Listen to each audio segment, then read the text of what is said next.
ওম যশে আরিসাম চিত্তবোধ বা চিত্তবিনোদ দ্বিতীয় ভাগ ত্রয়বতীর জীবনদান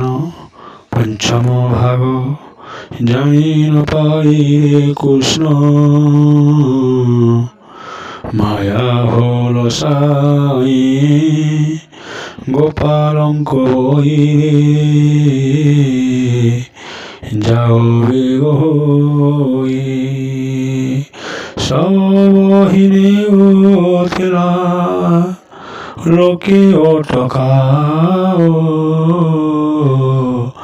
হরে কৃষ্ণ বেগে যাই কাকু জিয়াও যমর পুরয়নে হেমন্ত শুনিলে রকতে অবতী কই বলিয়া করিলে এই ক্ষণে কৃষ্ণ মুখ শুনিয়া রাম আজ্ঞায় শ্রীকৃষ্ণ কহিবে তেতা তেয়বতী ভাগ্যবতী জীবন পাইব কৃষ্ণ কহিয়া কথা তো আনব নহিব হেমন্ত সময়ে যাই সেটা গোপালে বেই বইলে ও তুমি মানস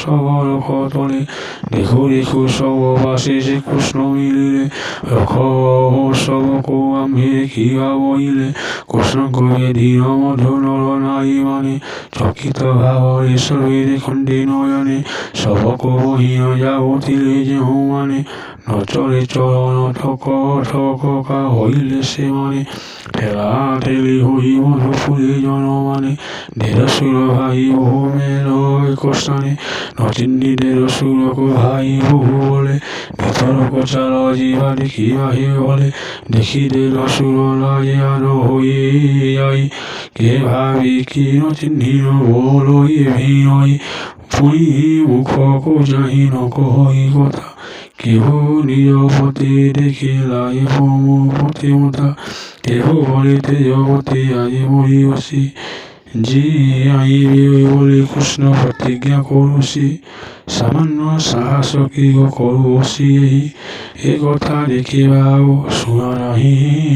কাহি এপরি হন্তে কুহা কুহি মধু নাই সবকু চাহি কহন্তে কৃষ্ণ ধীর কই কিহ মধু নর নারী রহিল মনে কহ কাহি এহা কোনে বসি কেনে কেউ বই বইছি কহ সত্য কই কাহি পাই কাণ্ডু বসি এই বুদ্ধ নাই কৃষ্ণ নাম ইহার কাহি এহা ঘর মূতপিণ্ড পুরা যে কৰিছি বাহাৰো হৌন শ্ৰী হৰি শ্যাম